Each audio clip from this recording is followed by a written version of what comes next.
right, model building fans, this is what I'm going to do next. I'm going to be revisiting the Batmobile. I refer to it as the AMT Burton Batmobile. This is going to be a quick unboxing to see what's inside of it. This comes with the figure. The original version of the kit did not come with the figure. So that's going to be something fun to discover. But let's take a look inside. The box is heavy, so the figure is actually made of resin, so which was a lot heavier than styrene plastic. There's the box. On the side here, you can see this actually comes with the engine. I will be utilizing that in my interpretation of the kit this time. Give some nice shots of the interior. I already know what that looks like because I've seen it before. This is just one of the many re-releases of this kit. This version was just released a couple years ago. I haven't had it very long. So it's been released many times. So the Burton Batmobile should be pretty readily available. Of course, on the bottom here, you can see kind of the layout of the parts. I'm curious to see if this has any chrome parts.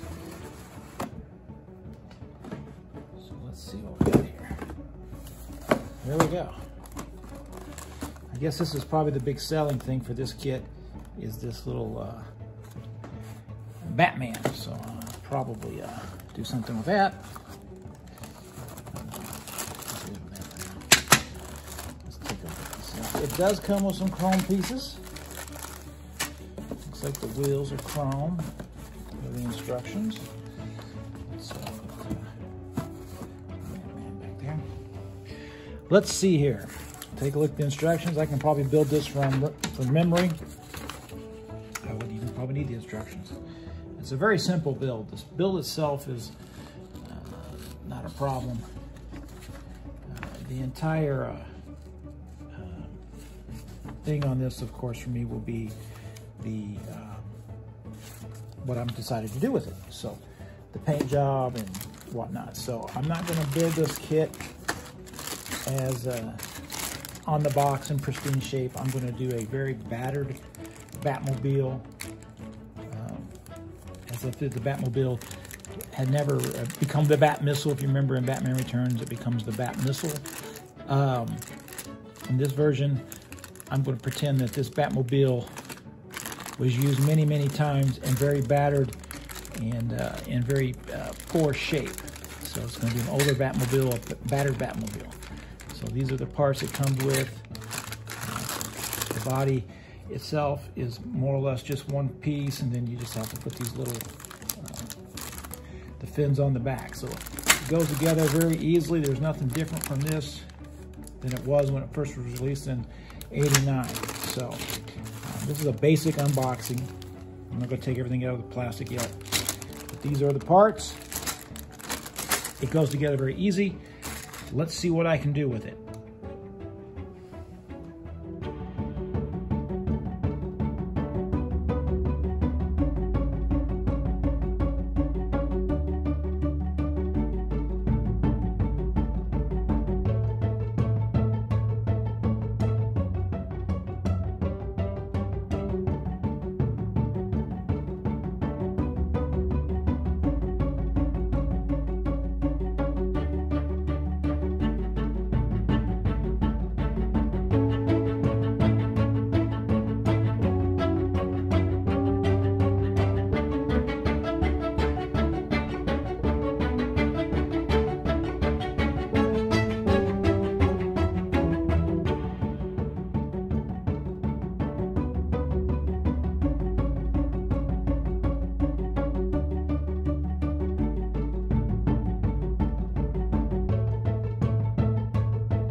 right, model building fans, here it is. My most recent take on the Burton Batmobile from the 1989 movie. In this version, I kind of imagine that the Batmobile has been used many times, and it's taken a lot of damage, and it's older, and it's got some rust, and the black paint has come off, the stealth bomber black paint that deflects radar and all that stuff that the Batmobile was supposed to have had. I'm very happy with the way it came out. It took me just I don't know, 3 or 4 days to put this together, and I just came up with the concept this week and just put it together as quickly as I could. Not as quickly as I could, but you know, I was really excited about doing it. So I just used a lot of old techniques. I cut out some holes and stuff and put, like, you know, on there, you can see here, I put like there was a, you know, someone rivet heat, like maybe someone blew a hole out of the top of the car, so he maybe riveted a plate over top of it, you know, stuff like that. Same thing on the inside. I don't know if you can see it here, like, you know, maybe a piece of the hood got blasted off, so you can kind of see inside, but he still uses the Batmobile every night, and goes out and does what he does. One of the machine guns is stuck open. You know, the interior, if you can see in the interior here, you know, it's a lot more used than it looks like in the movie, which is everything is pristine and perfect. It's still a mighty powerful car, but it's got some wear and tear on it, and I was very excited in that. I was actually trying to think of what would be like if the Batmobile was like in a Mad Max movie or something like that. It's not that extreme, but it's got some wear. So maybe this is a Batman story where, you know, Batman maybe not as rich as he used to be, so he doesn't have the money to keep having stuff repaired and stuff. And of course, I always wondered who repairs the Batmobile, okay? So maybe he doesn't have the time, you know, to keep it going the way that it was when it was pristine and new. So little things like, you know, back here on the fin, you can see, you know, maybe there was a blast that, you know, blew a piece of the back fin off, and stuff like that. So the undercarriage, I think, came out pretty good. It's not a very accurate kit. None of this stuff here matches the engine inside. So, but it looks okay. I mean, if you really wanted to do this properly, I think you would have to do a lot of modifications to try to get it to be like what a real turbine car would be like. One thing I noticed about it is it rides so close to the ground. I mean, it'd be really fast because it rides so close to the ground, but I mean, you would be bottoming out all the time, you know? So I think a Batmobile, to be effective, would have to be a lot more like the Tumbler from the Christopher, you know, the recent films that people really like so much, you know, with Christian Bale, those films, Batman Begins and whatnot. These Christopher Nolan films, excuse me. So though it'd be fast and it's cool, I'm not sure how practical the Batmobile would actually be. But it doesn't matter because it's a comic book story, and it can do crazy things because it's not real. And I think people who expect comic book movies to be a little bit more real than they are kind of missing the point of what a comic book movie is. So I hope you enjoyed looking at this. As always, remember, model building is forever. Let's get some young people involved in this hobby. I just used the salt technique that I've been using on the last handful of car kits I've put together. I prime it in rust color, and then I put whatever I want over the top of it.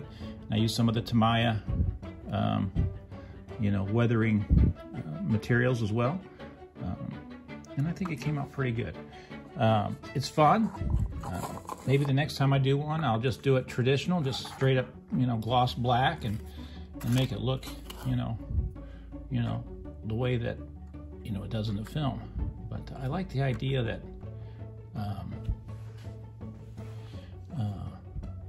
you know, it's battered and battered, you know, from battle and fighting and going, and, you know, every night going out is going to get some wear and tear. So, you know, in the movie, the Joker famously says, where does he get those wonderful toys? And where does he get these wonderful toys? Of course, they kind of address that in the Christopher Nolan films, but in the original Batman, you have no idea who manufactures these things. You just can't take this down to, the dealership and have them work it over because it's made of special material and it's a one of a kind of car. So the Batmobile is one of my favorite, ideas out there. I've always loved the Batmobile. When I was in grade school and junior high, I used to design my own Batmobiles. I'm sure a lot of you out there did as well. And like most model builders, I give all my kids some kind of strange backstory that's unique to me. So in this version of Batman, it's kind of like one of the Elseworld stories. The Batmobile has taken a lot of damage, and so has Batman.